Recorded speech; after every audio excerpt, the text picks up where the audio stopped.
My name is Rob, 32 years old, from Colorado, and I won $390 million in the state lottery. Nobody knew. Not my friends, not my coworkers, not even my family. So I decided to test them. I called pretending to be broke and desperate. My mom hung up on me. My brother called me a loser. But my little sister Ashley, she drove 200 miles with her last $500 to help me. Before I dive into how my life changed forever, let me know where you're watching from, and hit that like and subscribe button if you've ever wondered what you'd do with millions. Growing up in Boulder, Colorado wasn't exactly picture perfect. My childhood home was modest, a small 3-bedroom ranch-style house with fading blue paint that my dad swore he'd refresh every summer but never did. Our family was what polite society would call strained. My parents divorced when I was 10, and my relationship with my father deteriorated into occasional birthday calls and awkward Christmas visits. He moved to Arizona with his new wife, and we became more like distant acquaintances than father and son. My younger sister Ashley was my rock throughout those turbulent years. 3 years younger than me, she had this uncanny ability to find optimism in our fractured family situation. We'd spend hours building elaborate forts in the backyard, creating our own little world where parents didn't yell and bills didn't pile up on the kitchen counter. Ashley was the one who held my hand at night when Mom would cry herself to sleep after the divorce. "We have each other, Robbie," she'd whisper in the darkness. "That's all that matters." Mom did her best, working double shifts as a hospital administrator to keep us fed and housed, but the financial and emotional strain took its toll. By the time I hit high school, she had remarried to Gerald, a real estate agent with a fondness for golf and criticizing my career choices. Our home became his castle, and Ashley and I learned to walk quietly around his moods. As adults, geography and life pulled us in different directions. I stayed in Colorado, while Ashley moved to Nebraska for nursing school, eventually settling there. My brother Mark, 5 years older than me, headed to Chicago where he worked his way up in finance, building what he loved to call his empire during our increasingly rare family phone calls. We'd gone from sharing bunk beds to sharing only occasional text messages on birthdays and holidays. My life before the lottery win was painfully ordinary. I worked as an IT specialist for a mid-sized insurance company, fixing printer jams and resetting forgotten passwords.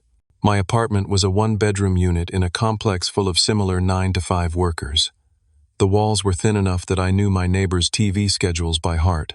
My furniture consisted mainly of items from discount stores and a few IKEA pieces I'd assembled with varying degrees of success. My pride and joy was my gaming setup, the one area where I splurged a little. Financially, I was treading water, not drowning but certainly not swimming freely. Student loans from my computer science degree hung around my neck like an albatross, demanding $500 of my monthly income. My used Honda Civic needed repairs I kept putting off. Rent increased every year, while my salary remained stubbornly static. My refrigerator typically contained half-empty condiment bottles, some dubious leftovers, and a 6-pack of whatever beer was on sale that week. My one consistent luxury was a lottery ticket each week, $10 every Friday, like clockwork. My coworkers teased me about it, calling it my retirement plan. I'd laugh along, but deep down, those tickets represented something more than just a long shot at wealth. They were my small weekly rebellion against a life of mediocrity, a tiny purchased dream that maybe, just maybe, things could change dramatically. Then came the layoffs. Our company was restructuring, which everyone knows is corporate speak for cutting costs by cutting people. I received the email on a Tuesday morning, requesting my presence in the conference room at 2:30. The HR representative had the decency to look uncomfortable as she slid the severance package across the table, explaining I had 3 weeks to transition my responsibilities. The package would cover 2 months of expenses if I was frugal, but the job market was tight, and my specialized skills weren't as in demand as I'd hoped. The weeks that followed were a blur of unanswered applications and increasingly desperate emails to contacts in the industry. Each day, I'd wake up with a knot of anxiety that grew tighter as rejection emails accumulated in my inbox. My savings dwindled as I stretched them to cover rent, utilities, and the bare minimum of groceries. I started skipping meals, letting the gas tank run dangerously low, and ignoring increasingly urgent calls from credit card companies. The day that changed everything didn't announce itself with fanfare. It was a Wednesday, unremarkable in every way. I had driven to a gas station on the edge of town where gas was 5 cents cheaper per gallon. After filling up with the last $20 in my checking account, I headed inside to pay. The line was long, giving me time to stare at the lottery display behind the counter. The jackpot had grown to $390 million, the largest in state history. I shouldn't have done it. Every rational part of my brain screamed that the $10 in my wallet should go toward food, not a statistical impossibility. But something, call it desperation or intuition, made me add a quick pick ticket to my purchase. The cashier, a teenager with braces and a name tag that read Justin, printed the ticket with a bored expression, completely unaware he was handing me what would become the most important piece of paper in my life. As I walked back to my car, I tucked the ticket into my wallet without looking at it, already regretting the impulse purchase. Little did I know that those random numbers would transform me from a desperate, unemployed IT guy into one of the wealthiest individuals in the state overnight. The drawing was scheduled for 8 o'clock that evening. I hadn't planned on watching it, figuring I'd check the numbers online the next day like I usually did. But with no job to wake up for, and nothing but ramen noodles and a half-empty bag of tortilla chips for dinner, I found myself slumped on my second-hand couch, flicking through channels until the local news came on. The peppy blonde announcer with an overly enthusiastic smile introduced the lottery segment with rehearsed excitement. Tonight's jackpot is a record-breaking $390 million. Could you be our lucky winner? I snorted, thinking of the lone ticket in my wallet. Sure, lady. Me and about a million other desperate dreamers. I didn't even bother retrieving my ticket as the drawing began. The mechanical balls tumbled hypnotically in their transparent chamber. The first number popped up, 17. I vaguely remembered that might have been on my ticket, but didn't think much of it. The second number, 32. My age. Huh, that's a coincidence. Third number, 41. Fourth, 8. Fifth, 59. With each number called, a strange sensation began building in my chest. I wasn't sure if I remembered correctly, but these numbers seemed familiar. The final ball, the Powerball, rolled into position, 23. My hands shook as I dug my wallet out from my jacket pocket. I unfolded the crumpled ticket and stared at it under the dim living room light. I blinked, rubbed my eyes, and looked again. 17, 32, 41, 8, 59, and Powerball 23. The room started spinning. I couldn't breathe. This couldn't be real. I must have misread the numbers on TV. I grabbed my laptop and pulled up the lottery website, refreshing it repeatedly until the winning numbers appeared on the screen. They matched. Every single one. No way. I whispered to my empty apartment. No freaking way. I checked and rechecked at least 20 times, comparing each number meticulously. There was no mistake. I held the winning ticket for $390 million. My legs gave out, and I sank to the floor, still clutching the ticket. My heart hammered against my ribs so violently, I genuinely worried I might be having a heart attack. Sweat beaded on my forehead despite the cool apartment. I started laughing, then crying, then both simultaneously in a concerning display of emotional whiplash. I couldn't sleep that night. How could I? Every time I closed my eyes, numbers danced behind my eyelids. I paced my small apartment, alternating between euphoric laughter and paranoid fears. What if someone broke in and stole the ticket? I hid it inside an old college textbook, then moved it to a sock, then taped it inside my toilet tank like I'd seen in some movie. By dawn, I was exhausted but still wired, my mind racing with possibilities and fears. As morning light filtered through my blinds, I sat at my kitchen table with my laptop, researching lottery winners. What I found was sobering, story after story of lives ruined by sudden wealth. Family estrangements, addiction, bankruptcy, even murder. The lottery curse wasn't just sensationalist clickbait, it seemed. One particular statistic stood out. 70% of lottery winners lose it all within 5 years. I decided then that I would not become a statistic. I would be smarter than that. My first decision: absolute secrecy. No one could know, at least until I had a proper plan in place. Colorado lottery rules allowed winners to remain anonymous through legal entities, a fact that brought immense relief. I spent the morning researching reputable lottery attorneys and financial advisors, making careful notes and comparison charts. By noon, I had scheduled meetings with 3 different law firms specializing in sudden wealth management. The following week passed in a blur of confidential meetings and paperwork. I claimed the ticket through a blind trust, choosing the lump sum option which, after taxes, left me with approximately $180 million. The lawyers helped me establish offshore accounts and investment structures, all perfectly legal but designed to provide anonymity and security. My financial team consisted of a primary advisor, a certified public accountant, and a wealth management specialist. They spoke in terms that initially sounded like a foreign language, discussing diversification strategies, philanthropic tax advantages, and trust configurations. I recorded our meetings on my phone, listening to them repeatedly at night to absorb the new vocabulary of wealth. Through it all, I maintained my normal life on the surface. I continued applying for jobs I no longer needed, eating ramen noodles despite having more money than I could spend in several lifetimes.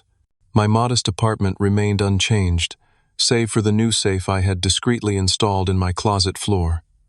To anyone looking, I was still just Rob, the unemployed IT guy, not Rob the multimillionaire. But as the initial shock faded, a new thought began taking shape in my mind. My family had grown distant over the years. Was it because they didn't care, or just the natural drift of adult lives? With this newfound wealth, I would eventually want to help them, but first, I needed to know if they would help me. The plan formulated gradually, a simple test.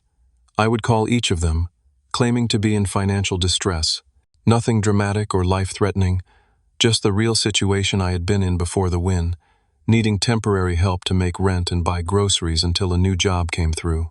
Their responses would tell me everything I needed to know about who they really were when they thought I had nothing to offer them. I knew it was manipulative, perhaps even cruel, but after years of family tension and growing apart, I needed to know the truth before I decided who to bring into my new reality. I didn't want to reward people who only showed up once I had something to give them. As I prepared my script for the calls, I felt a gnawing anxiety. What if no one offered to help? What if everyone rejected me in my supposed time of need? Was I setting myself up for heartbreak?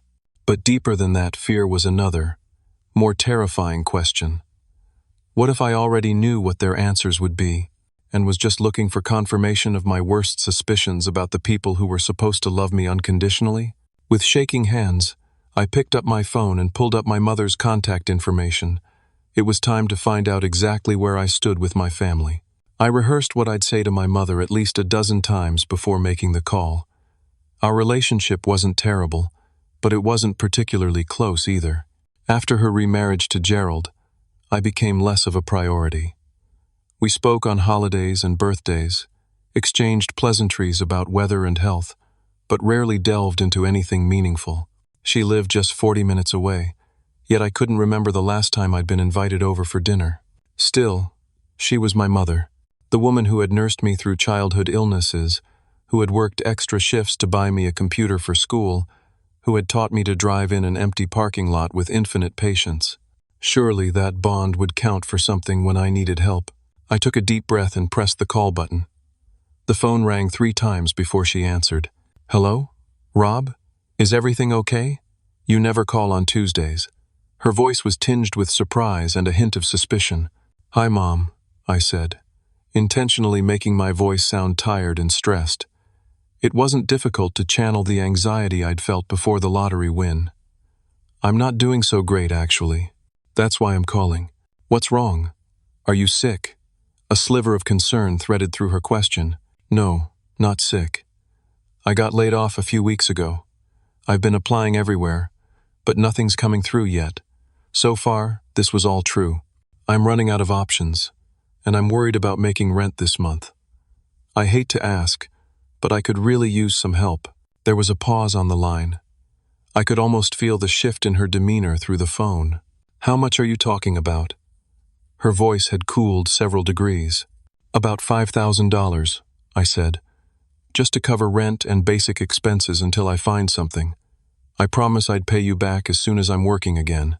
The silence that followed seemed to stretch into eternity. When she finally spoke, her tone had transformed entirely. $5,000? Rob, are you serious right now?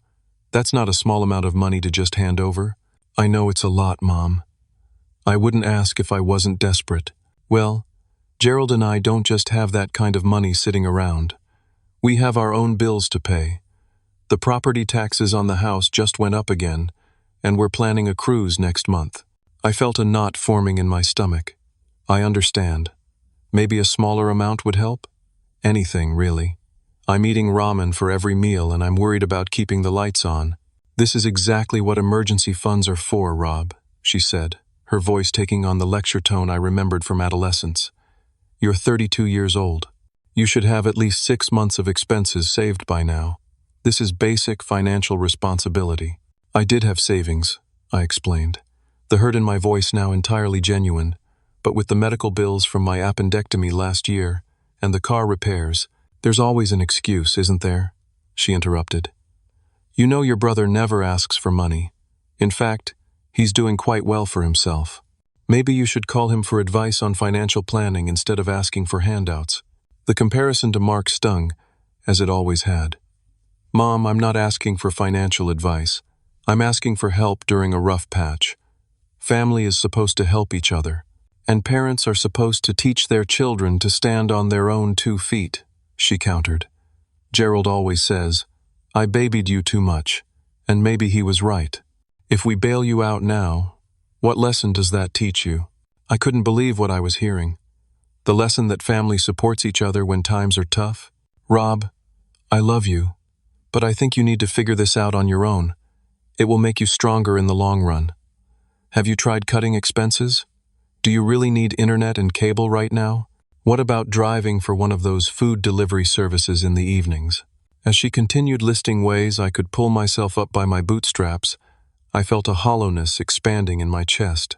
This woman who had brought me into the world, who had once held me when I cried, was now lecturing me about budgeting while I supposedly faced eviction. Look, she said with finality, I need to go. Gerald and I are meeting the Hendersons for dinner. Think about what I said about the delivery driving, and maybe call that recruitment agency on Maple Street. My friend Deborah's son found work through them. Before I could respond, she added, I need to run. Love you, bye. And then she hung up. I sat there with the phone in my hand, stunned. Not only had she refused to help, she hadn't even taken the time to truly listen or empathize. The dinner with friends was more important than her son potentially becoming homeless. Memories flooded back unbidden. My 10th birthday, when she'd left early to meet Gerald for drinks. My high school graduation, when she'd spent more time introducing her husband to her coworkers than celebrating my achievement. The time I had pneumonia in college, and she'd sent soup through a delivery service rather than coming to see me. Despite living just 30 minutes from campus, I realized with a sinking heart that this pattern had been established long ago. I had just been too loyal, too hopeful, to acknowledge it. In her hierarchy of priorities, I ranked somewhere below Gerald's golf schedule and dinner with the Hendersons. The pain was surprisingly acute. Even though I didn't actually need the money, the rejection cut deep. I had secretly hoped she would prove me wrong, that she would rush to my aid and demonstrate that beneath the distance and distraction, her maternal instinct remained intact. Instead, she had confirmed my worst fears about our relationship. I made myself a strong drink and sat by my apartment window, watching the evening traffic flow by. People returning to families who perhaps cared for them. Parents who would drop everything to help their children in crisis. I wondered how many truly had that safety net, and how many, like me, were ultimately alone when it counted. Part of me wanted to abandon the experiment right then. What was the point of confirming that my family didn't care? Why deliberately seek out more pain? But another part, the part that needed to know exactly where I stood before moving forward with my new life, pushed me to continue. 2 more calls to make, 2 more tests to administer. I pulled up my brother's contact next, steeling myself for another disappointment. But nothing could have prepared me for the cruelty that awaited on that call. Mark and I had never been close, even as children. 5 years my senior, he had always viewed me as an annoyance rather than a brother. While I was building Lego structures, he was already thinking about business ventures, selling candy at school, and charging neighborhood kids to use our basketball hoop. He left for college when I was 13, and from that point on, our interactions became increasingly limited. As adults, the distance between us grew from emotional to ideological. Mark embraced a particular brand of success worship, believing that financial achievement was the ultimate measure of a person's worth. His Facebook profile was a carefully curated showcase of business wins, exotic vacations, and networking events with people he deemed important. The captions invariably included phrases like, "crushing it," or "another day, another deal."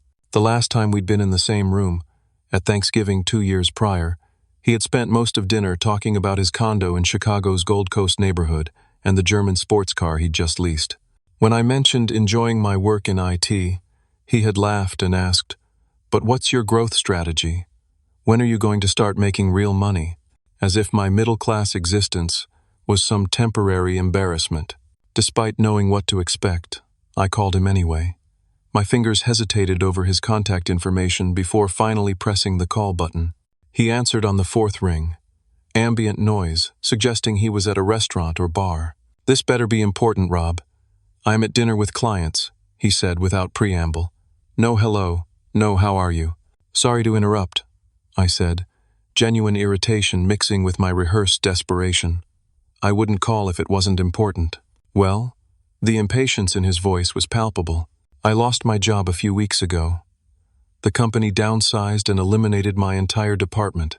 There was a pause, then a short, humorless laugh. "That's why you're interrupting my dinner? To tell me you got fired? Jesus, Rob." "I didn't get fired," I corrected. "The position was eliminated, and I'm calling because I'm in a tough spot financially. I was hoping you might be able to help me out with a loan until I find another job." "A loan?" The way he said it made the word sound dirty. "How much are we talking about?" I decided to ask for less than I'd requested from Mom. Just $2,000. For rent and bills, until I get back on my feet. I'll pay you back with interest. The laugh that followed was genuine this time, and cruel. $2,000? You're 32 years old, and you don't have $2,000 in savings? What the hell have you been doing with your life, Rob? His words stung despite my knowledge that I now had more money than he would earn in several lifetimes. I had savings, but there were medical expenses last year, and then car repairs. "Excuses," he interrupted. "Always excuses with you. This is exactly why you'll always be stuck in the same place while some of us move forward. No planning, no ambition, no foresight." I swallowed hard. "Look, I understand if you can't help. I just thought." "Thought what? That I'd bail you out because we share some DNA? I've worked my ass off for everything I have, 60-hour weeks. Networking every evening while you were probably playing video games. I earned my success." "I understand," I said quietly. "I shouldn't have called." "No, maybe it's good you did," Mark continued, warming to his topic. "Maybe this is the wake-up call you need. You've been coasting through life with this loser mentality, thinking small, settling for mediocrity. Now reality's catching up with you." I remained silent, letting him continue his tirade. "You know what I was doing at your age? Building my client base, making connections with industry leaders, positioning myself for growth. What have you accomplished? An apartment you rent and an IT job any community college graduate could do, and now you don't even have that. Are you finished?" I asked, my voice tight. "Almost. Here's my advice, little brother, since that's apparently what you're really after. Get a real job. Not another tech support position where you hide behind a computer screen. Something that pushes you to grow. Sales, maybe. Something with a competitive edge that might finally put some backbone into you." I counted to 3 silently before responding. "Thanks for the career coaching. I'll let you get back to your clients." "One more thing," Mark added. "Don't call Mom about this. She doesn't need the stress, and she can't afford to support you either. Time to stand on your own feet, Rob." Most people figure that out a decade before 32. "Goodbye, Mark," I said, but he had already hung up. I set the phone down carefully, as if it might explode. My hands were shaking, not from sorrow, but from a white-hot anger I rarely experienced. Of all the responses I had anticipated, the sheer contempt in my brother's voice had exceeded my worst expectations. The extent of his disdain was breathtaking. Not only had he refused to help, he had used my vulnerable moment as an opportunity to assert his superiority, to grind his success against my supposed failure. There wasn't a molecule of compassion in his response, not even the barest acknowledgement that I was a human being in distress, let alone his brother. I poured myself another drink and tried to process what had just happened. The relationship with my brother, already tenuous, now seemed irrevocably damaged. Even knowing I had wealth beyond his imagination brought little comfort in that moment. Money couldn't heal the wound of realizing your own brother viewed you with such contempt.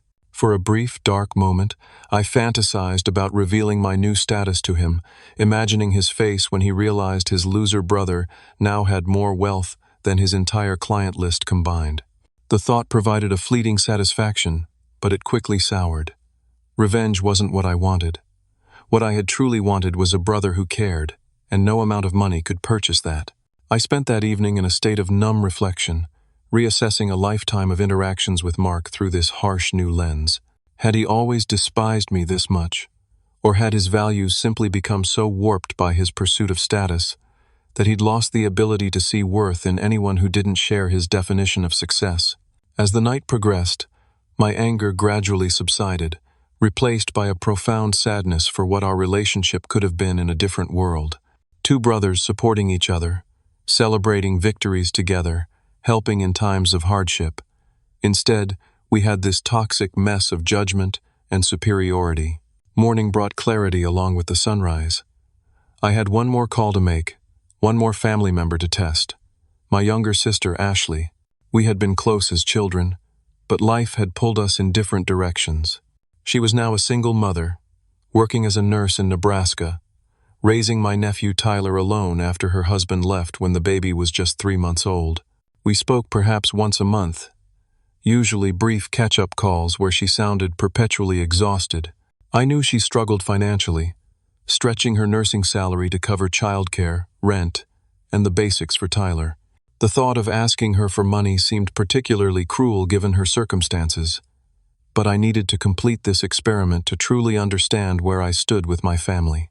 With a heavy heart, I picked up the phone to make my final test call, completely unprepared for how her response would change everything. Ashley and I had been thick as thieves growing up. Despite being 3 years younger, she had always possessed a wisdom beyond her years. When neighborhood kids teased me about my second-hand clothes, she was the one who made up elaborate stories about how our attire was actually from exclusive European designers. When our parents fought late into the night, she was the one who suggested we build blanket tents and tell ghost stories to drown out the shouting. After high school, Ashley had pursued nursing with characteristic determination, working night shifts at a diner to put herself through school. When she met Jeff at 22, it seemed like her hard work was finally paying off. He was a pharmacy technician with a kind smile and steady job. They married quickly, and Tyler arrived a year later. Then Jeff revealed his true colors, the business trips that grew more frequent, the unexplained expenses, the late-night calls he took in the bathroom with the shower running. By the time Tyler was celebrating his first birthday, Jeff had cleaned out their joint account and disappeared with his regional manager, leaving Ashley with nothing but a post-it note explanation and a mountain of hidden credit card debt he'd accumulated in their names. Since then, she had rebuilt her life brick by brick, moving to a smaller apartment, picking up extra shifts, and somehow maintaining her natural optimism despite it all. Our calls became less frequent as her schedule grew more demanding, but when we did speak, she never complained. She would share Tyler's latest milestone, or a funny story from the hospital, always steering the conversation away from her struggles. I stared at my phone for several minutes before finally calling her. This felt like the cruelest test of all. I knew she had little to give, yet I was about to ask anyway. My finger hovered over her contact photo, a candid shot from years ago showing her laughing while holding baby Tyler. Finally, I pressed call. My stomach knotted with guilt. Rob, what a nice surprise. Her voice, despite sounding tired, held genuine warmth. Background noises suggested she was at home, cartoons playing softly, probably for Tyler. Hey Ash, I said, forcing myself to continue with the script, despite my reservations. How are things? Oh, you know, the usual beautiful chaos. Tyler decided today that he only wants to wear his superhero cape, including to preschool. We compromised on cape over regular clothes. Small victories, right? She laughed, and I could picture her rolling her eyes affectionately. Sounds like he's got your stubborn streak, I said, smiling despite myself. Absolutely. Speaking of which, how's the job hunt going? Find anything promising yet? She asked casually. I paused, surprised. How did you know I was job hunting? Mom mentioned you got laid off when I called her last week. I tried texting you about it, but I figured you were busy with interviews and stuff. I didn't want to bug you. My heart sank. Not only had my mother known about my situation for a week, but she had discussed it with Ashley, and still refused to help when I called. The contrast made her rejection even more painful. Yeah, about that. I began, forcing my voice to sound defeated. It's not going great. I've applied everywhere, but nothing's coming through. I hate to even ask this, but I'm in a really tight spot financially right now. What do you need? Ashley asked immediately. No hesitation whatsoever. The directness of her response momentarily threw me off script. I'm behind on rent, and my landlord is threatening eviction. I just need enough to cover that, and some groceries until something works out job-wise. How much are we talking? I couldn't bring myself to ask for the amounts I'd requested from Mom or Mark. Even a few hundred would help. Anything, really. I'm just trying to keep my head above water right now. I get paid tomorrow, she said without pause. I can send you $500. It's not much, but it should help with the immediate stuff, right? The lump in my throat was suddenly very real. Ash, I can't take your money. I know things are tight with you and Tyler. Rob, stop it. You're my brother. If you need help, I'm helping. End of discussion. Her tone brooked no argument. I've been putting a little aside each month for emergencies, and this qualifies. But what about your emergencies? I asked, genuine concern overtaking my test. We're fine, she insisted, though I knew fine was a relative term in her world. Tyler's daycare expenses actually went down a bit when he started preschool, so there's a little breathing room in the budget. I knew this was almost certainly not true. Ashley had been stretching every dollar since Jeff left. The thought that she would dip into whatever meager safety net she had managed to create for herself and Tyler made my chest ache with guilt and gratitude. I don't know when I could pay you back, I said quietly. Did I ask for repayment? She countered. Look, I remember what it was like after Jeff left, when I couldn't make rent and was eating Tyler's leftover dinosaur-shaped chicken nuggets for dinner.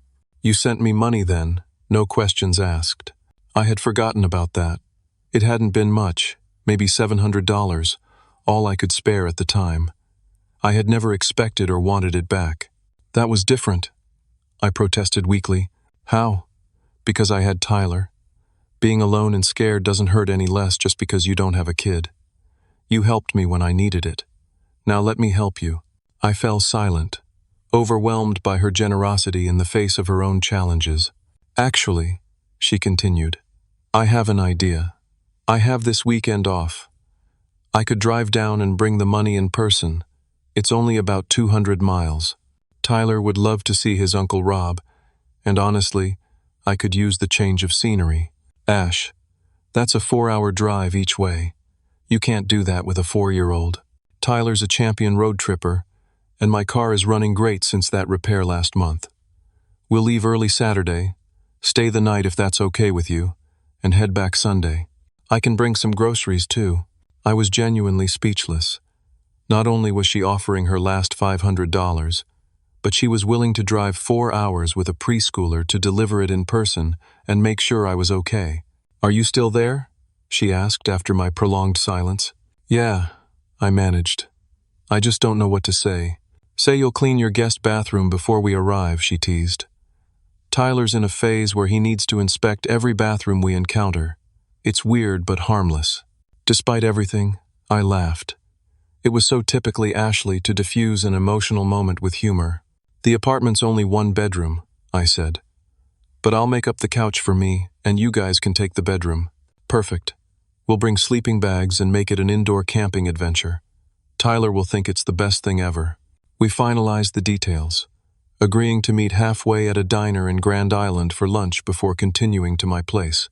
After we hung up, I sat in stunned silence, the phone still warm in my hand. The contrast between Ashley's response and those of my mother and brother couldn't have been starker. Without hesitation, she had offered everything she could, despite having the least to give. While Mom spoke of her upcoming cruise and Mark bragged about client dinners, Ashley was ready to share her last $500 and drive for hours with a 4-year-old to deliver it personally. It wasn't just the offer of money. It was the complete absence of judgment, the immediate assumption that if I needed help, there must be a valid reason. No lectures about financial planning. No comments about my life choices or career path. Just pure, unconditional support. I looked around my apartment, suddenly seeing it through Ashley's eyes. She would expect to find me in dire straits, eating ramen and counting pennies. Instead, she would arrive to find me perfectly fine, asking for money I didn't need as some sort of twisted test. The thought made me sick with shame. I couldn't go through with it. I couldn't let her drive all that way, spending gas money she couldn't afford, giving me cash that should be going to Tyler's future, all based on a lie. The experiment had gone far enough. I had my answers about my family, painful as they were. As the reality of what Ashley was willing to do for me sank in, I made a decision that would change both our lives forever. The wealth I had stumbled into suddenly had a purpose beyond my own comfort and security. It was time to reveal the truth, at least to the one person who had proven worthy of it. I woke up early Saturday morning with a knot of anxiety in my stomach. Ashley and Tyler would be meeting me at the Countryside Diner in Grand Island at noon, the halfway point between our homes. I had barely slept, rehearsing what I would say, how I would explain my deception without losing her trust forever. The drive gave me too much time to think. What if she was furious about the test? What if she felt manipulated and wanted nothing to do with me or my money? I had judged our mother and brother harshly for failing my test, but perhaps my administering it at all made me worse than either of them. I arrived at the diner 30 minutes early and claimed a booth by the window to watch for her car. The place was exactly what you'd expect. Vinyl booth slightly cracked with age, waitresses who called everyone honey, and the smell of coffee and bacon permeating everything. I ordered coffee and waited, nervously shredding a napkin into confetti. At exactly noon, I spotted Ashley's faded blue Corolla pulling into the parking lot. Even from a distance, I could see Tyler's car seat in the back, his little head barely visible above the window line. Ashley emerged from the driver's side looking exhausted. Her hair was pulled back in a messy ponytail, and she wore the same Denver Broncos sweatshirt she'd had for years.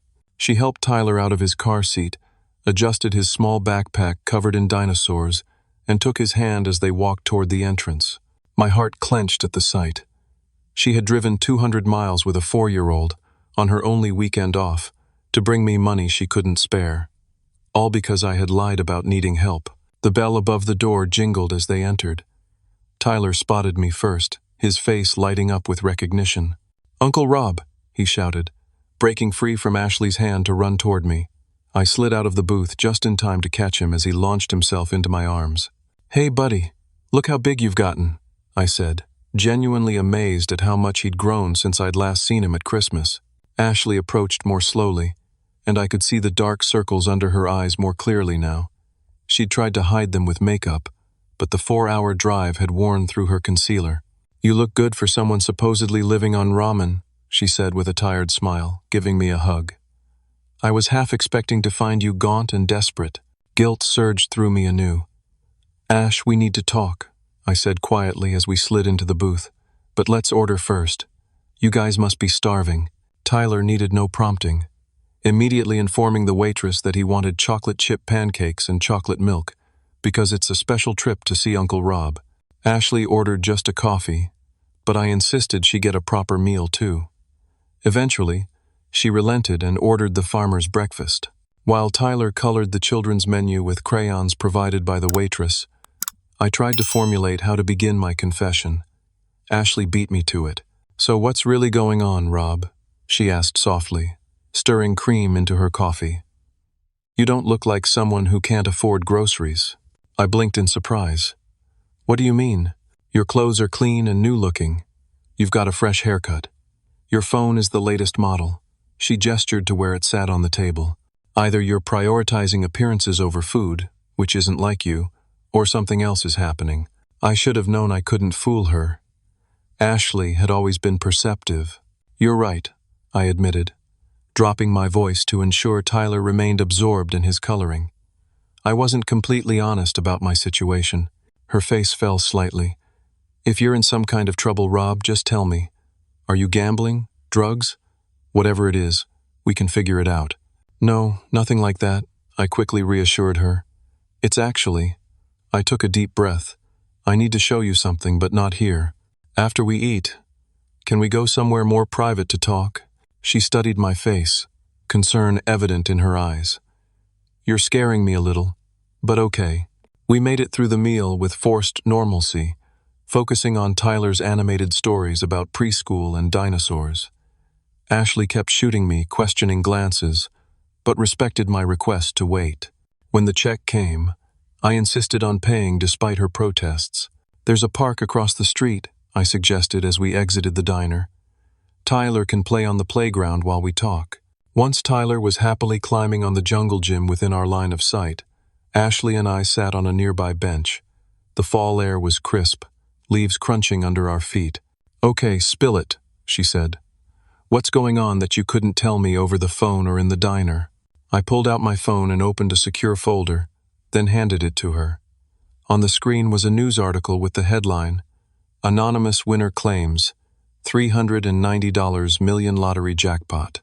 She glanced at it, confused. "What does this have to do with you needing money?" "Read the date," I said quietly. Her eyes widened as she noted the article was from 3 weeks ago. She looked up at me, comprehension slowly dawning on her face. "Rob, are you saying?" I nodded. "I won the lottery, Ash. I'm the anonymous winner." She stared at me in disbelief, then back at the phone, then at me again. $390 million? That's not possible. "It is possible, and it happened." I pulled out my wallet and removed a folded document, handing it to her. It was a bank statement showing a balance with more zeros than she had likely ever seen in one place. Her hands trembled as she held the paper. "I don't understand. If this is true, why would you call me asking for money?" This was the hardest part. I took a deep breath and told her everything. The initial shock of winning, the decision to remain anonymous, the calls to test my family's true colors, Mom's dismissal, Mark's cruelty, and finally, her own immediate, selfless offer to help. As I spoke, I watched her expression shift from confusion to hurt to anger. When I finished, she was quiet for a long moment, watching Tyler go down the slide for the 10th time. "So I was a guinea pig in your little experiment?" she finally asked, her voice unnervingly calm. "Yes," I admitted. "And I'm so sorry, Ash. I know it was manipulative and unfair." "Unfair doesn't begin to cover it, Rob. I was worried sick about you. I withdrew my entire emergency fund. I called in a favor to get this weekend off. I drove 4 hours with a cranky 4-year-old. All because you wanted to test me?" The hurt in her voice cut deeper than any anger could have. "I know," I said softly. "There's no excuse good enough for what I did. But when Mom hung up on me, and Mark called me a loser, I started to wonder if anyone in our family actually cared about me beyond obligation. Then you offered everything you had without hesitation, and I realized I couldn't go through with it. I couldn't let you give me your last $500 based on a lie." She was quiet again, watching Tyler chase another child around the playground. "Did you really think I wouldn't help you?" she finally asked, and the vulnerability in her question broke my heart. "No," I said honestly. "Deep down, I knew you would. I just didn't expect how much you would be willing to sacrifice. It humbled me, Ash, And it made me realize that this money gives me a chance to help the one person who's always been there for me. She turned to look at me directly. Is that what this is about? You want to share your winnings with me because I passed your test? Not because you passed a test, I clarified. Because you reminded me what family is supposed to be.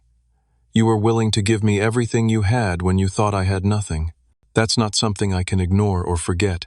She shook her head. I don't want your lottery money, Rob. I don't want to be a charity case. It's not charity, I insisted. And I'm not suggesting I just hand you a check, though I would if that's what you wanted. I'm talking about setting up a college fund for Tyler, buying you a house so you don't have to worry about rent increases every year, creating a foundation together to help single parents like you who are struggling. This isn't about passing a test or earning a reward. It's about me finally being able to support you the way you've always supported me. Tears welled in her eyes. I'm still mad at you for lying, she said, but her voice had softened. You have every right to be, I agreed. Take all the time you need to be angry, but please don't refuse to let me help just because you're upset about how you found out. She wiped at her eyes with her sleeve. This is a lot to process. 3 weeks ago you were just my brother, and now you're... I'm still just your brother, I interjected. A brother who made a mistake in how he handled this, but who now has the means to make sure you and Tyler never have to worry about money again. Tyler chose that moment to run over to us, breathless and flushed with excitement. Mom, Uncle Rob, did you see me go down the big slide? We sure did, buddy, I said, grateful for the interruption. You're practically a daredevil. What's a daredevil? He asked, climbing onto the bench between us. Someone very brave, Ashley answered, ruffling his hair. Like you. She met my eyes over Tyler's head. We're going to need a lot more conversation about this, and I'm not making any decisions today. I nodded. That's fair, but will you at least come back to my place as planned? Let me treat you both to a nice dinner? No strings attached. She hesitated, then nodded slowly. Okay, but I'm still bringing the sleeping bags. Tyler's been talking about indoor camping all week. Deal, I said, relief washing over me. As we walked back to our cars, Tyler skipping between us, Ashley murmured, Just so we're clear, I'm not depositing that check you're inevitably going to try to give me. We'll see, I replied with a small smile. She rolled her eyes but couldn't hide her own slight smile. Lottery winner for 3 weeks and already thinking you know everything. I laughed, feeling lighter than I had in days. The hardest conversation was behind me, and while Ashley was understandably hurt by my deception, she hadn't rejected me outright. There was a path forward, a chance to rebuild trust and create something positive from this strange situation. As I watched her buckle Tyler into his car seat, talking animatedly about what games they might play at Uncle Rob's house, I felt a surge of clarity about what my newfound wealth was truly for. It wasn't about luxury cars or mansions or status symbols. It was about creating security for the people who mattered. And in my case, that list had become very short indeed. 6 months passed in what felt like the blink of an eye. The seasons changed from fall to winter to spring, and my life transformed even more dramatically than the landscape. The modest apartment was gone, replaced by a spacious but not ostentatious house in a quiet neighborhood with excellent schools. My anonymous days were behind me, though I had managed to keep the exact amount of my winnings private, with media reports varying wildly from $50 million to $500 million. Ashley and Tyler now lived just 10 minutes away, in a beautiful 4-bedroom home with a backyard perfect for a growing boy's adventures. After weeks of refusing my help, she had finally relented when I framed it as an investment in Tyler's future rather than charity. We had established a trust fund for his education and set up a foundation called New Beginnings that provided grants and resources to single parents returning to school or starting businesses. The most profound changes, however, were invisible to the outside world. The lottery win had acted as a powerful filter, clarifying which relationships in my life were genuine and which were based on convenience or obligation. It had stripped away pretense and revealed raw truth in a way that no other life event could have. My mother and brother remained largely unaware of my changed circumstances for several months. I had maintained minimal contact, responding to occasional texts with brief, non-committal replies. I used the excuse of a new job that kept me busy, which wasn't entirely untrue. Managing my investments and foundation work had indeed become a full-time occupation. The truth eventually leaked when a former coworker recognized me at a charity gala and posted about it on social media. Within hours, my phone exploded with messages from people I hadn't heard from in years, including, predictably, Mark and my mother. Mark's message came first, a casual text, as if we spoke regularly. "Hey, little brother, heard some interesting news about you. Let's grab lunch soon and catch up." My mother's approach was more direct. "Rob, is it true what people are saying about you winning the lottery? Why wouldn't you tell your own mother something so important? Please call me as soon as possible." I let both messages sit unanswered for several days, consulting with Ashley about how to proceed. We were having dinner in her backyard, watching Tyler test out his new play structure when I showed her the texts. "You knew this day would come," she said after reading them. "What are you thinking of doing?" "Part of me wants to ignore them completely," I admitted. "But another part feels like I need closure, a final conversation to put everything in perspective." Ashley nodded thoughtfully. "For what it's worth, I think you should meet with them. Not for their sake, but for yours. Otherwise, you might always wonder if they would have eventually shown genuine remorse." She was right, as usual. I arranged separate meetings with each of them at a neutral coffee shop downtown. Mark arrived for his appointment in an expensive suit, hair perfectly styled, exuding the confidence of someone who believed they were about to benefit significantly from a family connection. The contrast between his current demeanor and his cruel dismissal 6 months earlier couldn't have been starker. "Rob," he exclaimed, arms open for a hug I didn't reciprocate. "You look great. Success suits you." "Does it?" I asked coolly, gesturing for him to sit. "That's an interesting observation from someone who called me a loser the last time we spoke." His smile faltered only briefly. "About that. I was under a lot of pressure with work. Didn't handle that conversation well. But water under the bridge between brothers, right? Is it?" I sipped my coffee. "Tell me, Mark, if I called you today saying I needed $2,000, what would your response be?" His laugh was uncomfortable. "Well, obviously that would be unnecessary now, given your circumstances. But hypothetically," I pressed, "if our situations were reversed and you had lost everything tomorrow, would you feel comfortable calling me for help after the way you spoke to me?" He shifted in his seat. "Look, Rob, we both said things we didn't mean. Family is family. We should be supporting each other now that things are looking up for you." "Supporting each other?" I repeated slowly. "Like when you called me a loser with no backbone who would never amount to anything?" His face flushed. "I'm trying to apologize here." "Are you?" "Because it sounds more like you're trying to establish a relationship with my bank account." The conversation deteriorated from there, ending with Mark storming out after I made it clear that, while I wouldn't hold a permanent grudge, I also wouldn't be financing his lifestyle or business ventures. His parting words about family loyalty rang particularly hollow given our history. My mother's approach was different, but equally transparent. She arrived with tears already primed, launching into a speech about how worried she had been when I lost my job, how she had been just about to call with an offer of help when I stopped responding to her messages. "Mom," I interrupted gently, "we both know that's not true. I called you explicitly asking for help, and you hung up on me to go to dinner with the Hendersons."